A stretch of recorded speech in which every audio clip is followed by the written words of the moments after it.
पुरुषोत्तम मास महात्म्य कथा अध्याय 3। ऋषि बोले, हे महाभाग, नर के मित्र नारायण नारद के प्रति जो शुभ वचन बोले वह आप विस्तार पूर्वक हमसे कहे। सूत जी बोले, हे द्विज सत्तमो, नारायण ने नारद के प्रति जो सुंदर वचन कहे हैं वह जैसे मैंने सुने हैं वैसे ही कहता हूँ, आप लोग सुने। नारायण बोले, हे नारद, पहले महात्मा श्री कृष्णचंद्र ने राजा युधिष्ठिर से जो कहा था वह मैं कहता हूँ, सुनो। एक समय धार्मिक राजा अजातशत्रु युधिष्ठिर छलप्रिय धृतराष्ट्र के पुत्रों द्वारा द्रुत क्रीड़ा में हार गए। सबके देखते देखते अग्नि से उत्पन्न हुई धर्मपरायण द्रौपदी के बालों को पकड़कर दुष्ट दुशासन ने खींचा और खींचने के बाद उसके वस्त्र उतारने लगा। तब भगवान श्री कृष्ण ने उसकी रक्षा की। पीछे पांडव राज्य को त्याग काम्यवन में चले गए। वहाँ अत्यंत क्लेश से युक्त वे वनों के फलों को खाकर जीवन बिताने लगे। जैसे जंगली हाथियों के शरीर में बाल रहते हैं, इसी प्रकार पांडवों के शरीर में बाल हो गए। इस प्रकार दुखित पांडवों को देखने के लिए भगवान देवकीसुत मुनियों के साथ काम्यवन में गए। उन भगवान को देखकर मृत शरीर में प्राण आ जाने की तरह युधिष्ठिर, भीमसेन, अर्जुन आदि प्रेम विहल होकर सहसा उठ खड़े हुए और प्रीति से श्री कृष्ण से मिले और भगवान कृष्ण के चरण कमलों में भक्ति से नमस्कार करते बोले। द्रौपदी धीरे धीरे आई, आलस्य रहित होकर भगवान की शीश नमस्कार करती भई।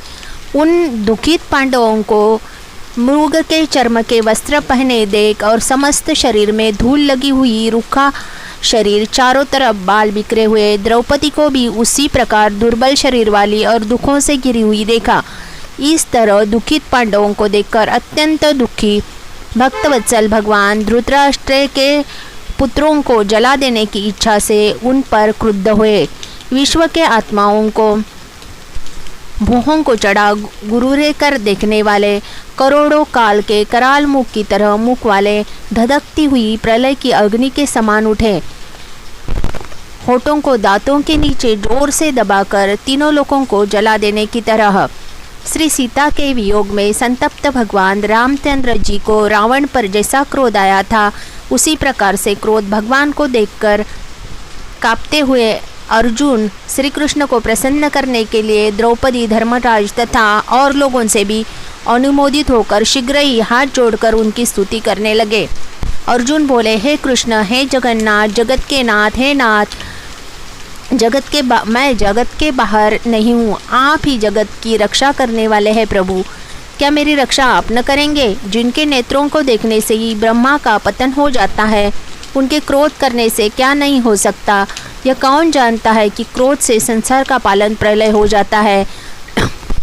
संपूर्ण तत्वों को जानने वाले के कारण वेद और वेदांग के बीच के चित्त आप साक्षात श्री कृष्ण हैं। मैं आपकी वंदना करता हूँ। आप ईश्वर है। इस चराचरात्मक संसार को आपने उत्पन्न किया है। सर्व मंगल के मंगल है और सनातन के भी बीज रूप है।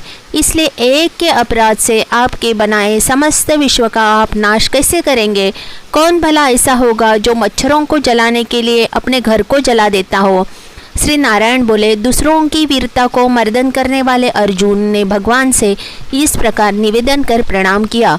सूत जी बोले, श्री कृष्ण जी ने अपने क्रोध को शांत किया और स्वयं भी चंद्रमा की तरह शांत हो गए। इस प्रकार भगवान को शांत देखकर पांडव स्वस्थ हो गए। प्रेम से प्रसन्न मुख एवं प्रेम विहुल हुए। सबों ने भगवान को प्रणाम किया और कंदली, मूल, फल आदि से उनकी पूजा की। नारायण बोले, तब शरण में जाने योग्य भक्तों के ऊपर कृपा करने वाले श्री कृष्ण को प्रसन्न जान विशेष प्रेम से भरे हुए नम्र अर्जुन ने बारंबार नमस्कार किया और जो प्रश्न आपने हमें किया है वही प्रश्न उन्होंने श्री कृष्ण से किया। इस प्रकार अर्जुन का प्रश्न सुनकर क्षण मात्र मन से सोचकर अपने सुहाद्र पांडवों को और व्रत को धारण की हुई द्रौपदी को आश्वासन देते हुए वक्ताओं में श्रेष्ठ श्री कृष्ण पांडवों से हितकर वचन बोले। श्री कृष्ण जी बोले, हे राजन, हे महाभाग, हे विभव, अब मेरे वचन सुनो। आपने यह प्रश्न अपूर्व किया है। आपको उत्तर देने में मुझे उत्साह नहीं हो रहा है। इस प्रश्न का उत्तर गुप्त से गुप्त है, ऋषियों को भी नहीं विदित है। फिर भी हे अर्जुन, मित्र के नाते अथवा तुम हमारे भक्त हो, इस कारण से हम कहते हैं, हे सुब्रत, वह जो उत्तर है वह अति उग्र है, अतः क्रम से सुनो। चैत्र आदि जो 12 मास निमिष महीने के दिनों दोनों पक्ष घड़िया, प्रहर 3 प्रहर, 6 ऋतुएं, मुहूर्त दक्षिणायन और उत्तरायण वर्ष, 4 युग, इस प्रकार प्रारब्ध तक जो काल है यह सब, और नदी, समुद्र, कुएं, बावली, गड़िया, स्रोत, लता, औषधिया, वृक्ष, बांस आदि पेड़, वन की औषधियाँ, नगर, गांव, पर्वत, पुरिया, यह सब मूर्ति वाले हैं और अपने गुणों से पूजे जाते हैं। इसमें ऐसा कोई अपूर्व व्यक्ति नहीं है जो अपने अधिष्ठाता देवता के बिना रहता हो। अपने अपने अधिकार में पूजे जाने वाले यह सभी फल को देने वाले हैं। अपने अपने अधिष्ठाता देवता के योग के महात्म्य से यह सब सो भाग्यवान है। हे पांडुनंदन, एक समय अधिक मास उत्पन्न हुआ। उस उत्पन्न हुए असहाय निदित मास को सब लोग बोले कि यह मल मास सूर्य की संक्रांति से रहित है, अतः पूजने योग्य नहीं है। यह मल मास मल रूप होने से छूने योग्य भी नहीं है और न शुभ कार्यों में अग्रणी है। इस प्रकार के वचनों को लोगों के मुख से सुनकर यह मल मास निरुद्योग, प्रभा रहित, दुख से घिरा हुआ, अति खिन्न मन, चिंता से ग्रस्त मन होकर व्यथित हृदय से मरणासन्न की तरह हो गया। फिर यह धैर्य धारण कर मेरी शरण में आया। हे नर, वैकुंठ भवन में जहाँ मैं रहता हूँ वहाँ पहुँचा और मेरे घर में आकर मुझे पुराण परम पुरुषोत्तम को इसने देखा। उस समय अमूल्य रत्नों से जड़ित स्वर्ण के सिंहासन पर बैठे मुझको देखकर यह भूमि पर साष्टांग दंडवत कर हाथ जोड़कर नेत्रों में बारंबार आंसुओं के धारा बहता हुआ धैर्य धारण कर गदगद वाणी से बोला। सूर्य बोले, इस प्रकार महामुनि बद्रीनाथ कथा कहकर चुप हो गए। इस प्रकार नारायण के मुख से कथा सुन भक्तों के ऊपर दया करने वाले नारद मुनि पुनः बोले। नारद जी बोले, इस प्रकार अपनी पूर्ण कला से विराजमान भगवान विष्णु के निर्मल भवन में जाकर भक्ति द्वारा मिलने वाले, जगत के पापों को दूर करने वाले, योगियों को भी शीघ्र न मिलने वाले, जगत को अभयदान प्रदान करने वाले ब्रह्म रूप मुकुंद जहाँ पर थे उनके चरण कमलों की शरण में आया हुआ अधिक मास क्या बोला।